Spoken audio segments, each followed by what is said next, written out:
This day in sports history. Looking for that perfect gift for the basketball fan in your life? Basketball Now is it. Newly updated for 2025, it spotlights 50 of the NBA's top stars. Think fast breaks, clutch threes, and buzzer beaters, captured in stunning photography with sharp, readable analysis. From rising stars to veteran icons, this book is a courtside pass to the game right now. Wrap up a slam dunk this holiday season. Pick up your copy of Basketball Now today at your favorite bookseller. Well, hey there, and welcome back to This Day in Sports History. This is your host, Steve White, for another trip around the sports timeline. It is October 19th, and on this day throughout sports history, we had Bear Bryant putting pain that would have sidelined normal men for weeks on the shelf, and he played with a broken bone. Billy Martin became the manager of the New York Yankees, again, and a memorable Game 7 in a long line of memorable Game 7s. That plus a whole lot more, so stick around. Let's start with what happened on this day in 1935 when the legend of Bear Bryant grew even bigger.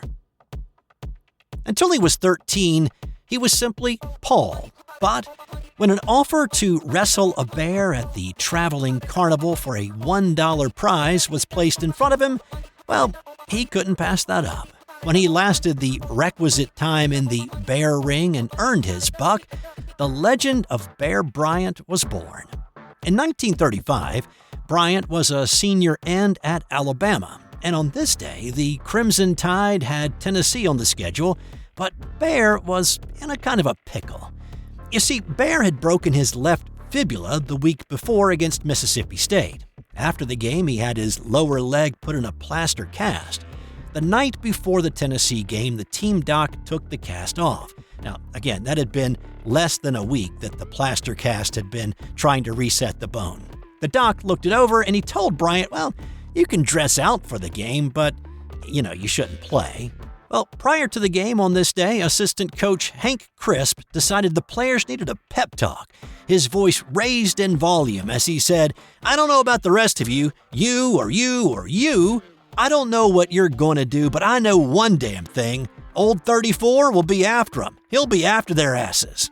Now, one thing you got to know. At this point, the players did not have regular numbers. They changed from week to week. Bryant looked around the room to see who was wearing 34 that day, anxious to see who was going to be giving the Vols hell. When he looked down at his own number, Bryant saw that he was the one wearing 34. He had not been planning on playing that day, but now that the coach had bragged on him, well, he didn't know what to do. When the Tide was lining up for the kickoff, head coach Frank Thomas looked at Bear and asked, Bryant, can you play? Bear didn't feel like he had much of a choice, and so he said, yeah, and hustled onto the field. He played about a quarter. He caught 4 passes for 87 yards. The guy who was supposed to be playing in Bryant's place that day said that Bryant was as tough as they came. Alabama beat Tennessee 25-0, and the story of Bear Bryant playing with a broken leg spread rapidly around the South. Atlanta-Constitution sports editor Ralph McGill wrote that Bryant deserved a medal for courage, and the legend of Bear Bryant grew just a little bit more. Hey, real quick, you've heard me talk a lot about the Sterling Soap Company over the past few months, and if you haven't tried out their soaps, I get it. It's not easy changing up your routine. But let me just say, if you give them a try, I'm nearly 100% certain you will have zero regrets. They carry not only bar soap, but shave soap, liquid body soap, body lotions, beard balm, lip balm, and a lot more. Plus, there are myriad scents to choose from. Their products are made with natural ingredients and scented oils, and they are committed to being environmentally conscious. And I always get a handwritten note on my packing slip, so I know it's been checked before shipping, and it's a nice little human touch in a world that seems to be going away from that.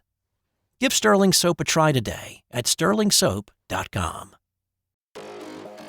On this day in 1987, Billy Martin was hired to be the manager of the New York Yankees. Again. So there are things in nature, right? Oil and water. toothpaste and orange juice, Mondays and Garfield, Roadrunner and Wile E. Coyote. Just a few examples of things that simply don't go together. They don't get along. It is best to keep those things apart. Well, in sports, the equivalent may have been Billy Martin and George Steinbrenner.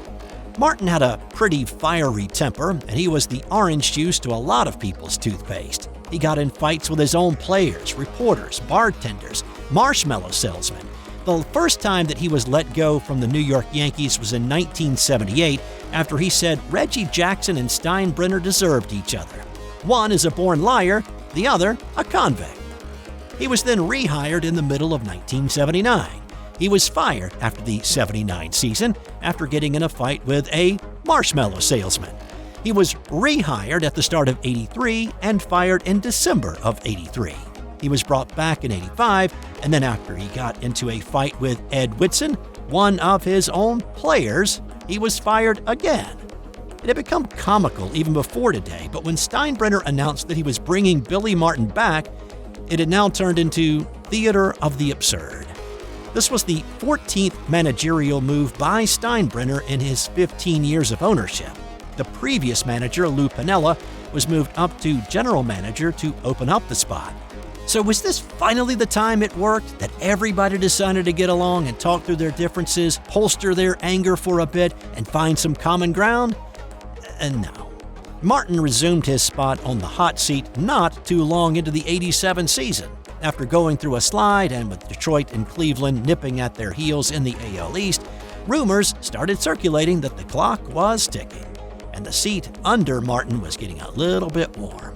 When the Yankees lost the division lead, Steinbrenner once again pulled the trigger and fired Martin for the fifth and final time.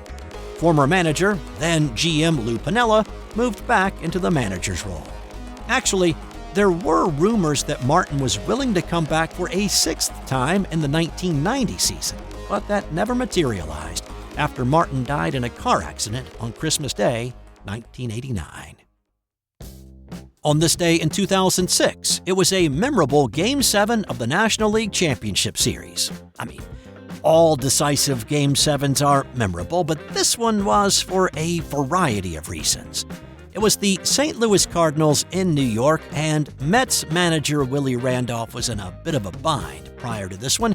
Now, usually in a Game 7, you're going to throw your ace, or your number 2 at least, but Randolph's ace, Pedro Martinez, was not available. Number 2, Steve Traxel, was injured. So he rolled the dice and he went with Oliver Perez. Perez had been the winner of Game 4, but he had been a little bit below par in the regular season, and, well, that's kind of putting it lightly. His 3-13 record with a 6.55 ERA were the worst numbers ever for a Game 7 starter. But he rode the hot hand, and it worked out for him. Perez pitched a solid 6 innings, giving up just 1 earned run on 4 hits.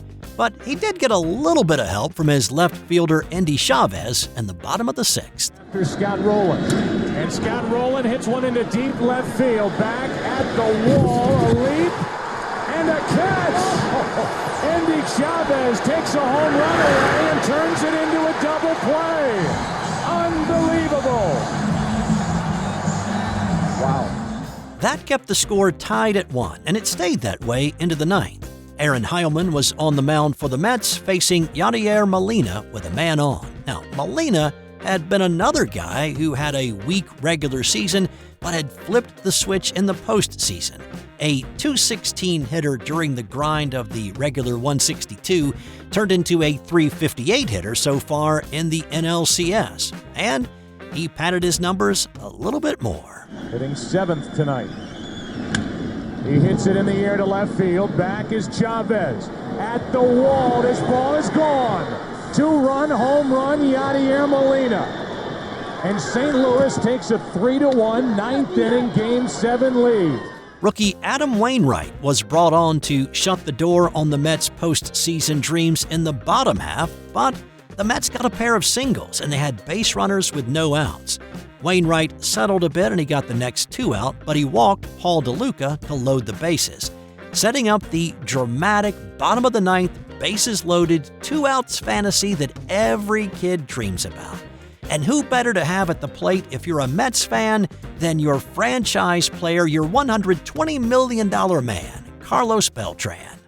2 quick strikes on Carlos Beltran with the bases loaded, 2 out. The Mets down by 2. Breaking ball struck him out, and the Cardinals have won the pennant. Beltran never even took a cut, and that was indicative of how the meat of the Mets order performed in Game 7. Their 1 through 6 hitters were an anemic 2 for 21 from the plate in the game. St. Louis went on to win the World Series over the Detroit Tigers in 5 games. And on this day in 1981, it was one of those oh-so-close moments for the Montreal Expos that instead turned into the Monday Blues. It was the NLCS between the Expos and the LA Dodgers. This was Game 5 of the best-of-5 series. Montreal was hosting at Olympic Stadium, and you just have to wonder that if this game had been played on the day that it was originally scheduled, Sunday, with a big crowd filling the seats, if things may have turned out better for the Expos instead of it being played on this Monday. But snow and cold weather forced the postponement on Sunday, and so when the first pitch was thrown in this one on Monday, the stadium was only half full for this afternoon game. Add to that, it was drizzling rain with a temperature of only 41, and you can see why most people didn't show up for this one. Montreal put a run on the board in the first, LA tied it up in the 5th. The Expos brought in their closer, Steve Rogers, in the 9th, but since this game was being played in Canada and Rogers was on a Canadian team, I guess we can't really call Steve Rogers the Captain America in this one. Anyway, Captain Canada we'll call him. Well, anyway, Steve Rogers got the first 2 outs, but when he threw a fat pitch with a 3-1 count to Rick Monday parked it beyond the outfield wall to give the Dodgers a 2-1 lead.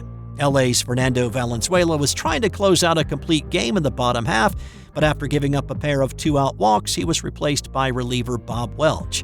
Welch got the final out, and LA advanced to the World Series to play the Yankees once again. For the Expos, it was the last time they would play in the postseason. They would have been there in '94, but their postseason dreams that year were wiped out by the strike. It would be 31 years before the franchise, then known as the Washington Nationals, would make it back to the postseason. And on this day in 1972, it was the first ever esports tournament. Let me just bring back that year again so you heard it correctly. 1972, the first ever esports tournament. Yeah, that seems kind of wild, right? It just seems like esports is a relatively new thing. But yeah, 72. The Stanford AI Laboratory hosted the Intergalactic Space War Olympics. Now, Space War was one of the original video games out there, and it kind of built a cult following over the previous decade that it had been out. So a Stanford student named Bruce Baumgart won the tournament and won a year's subscription to Rolling Stone and a case of beer.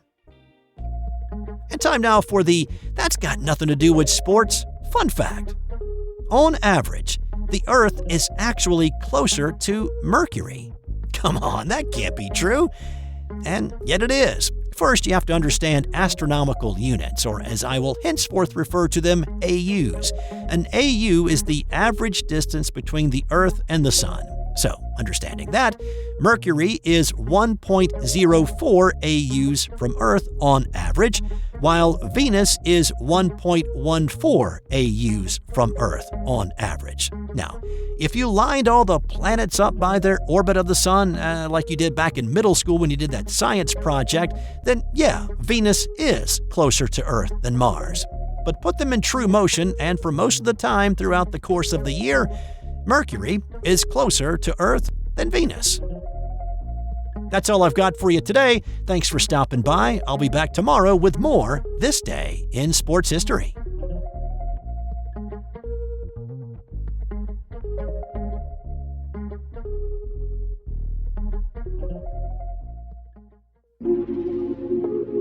This has been an original Thrive Suite production.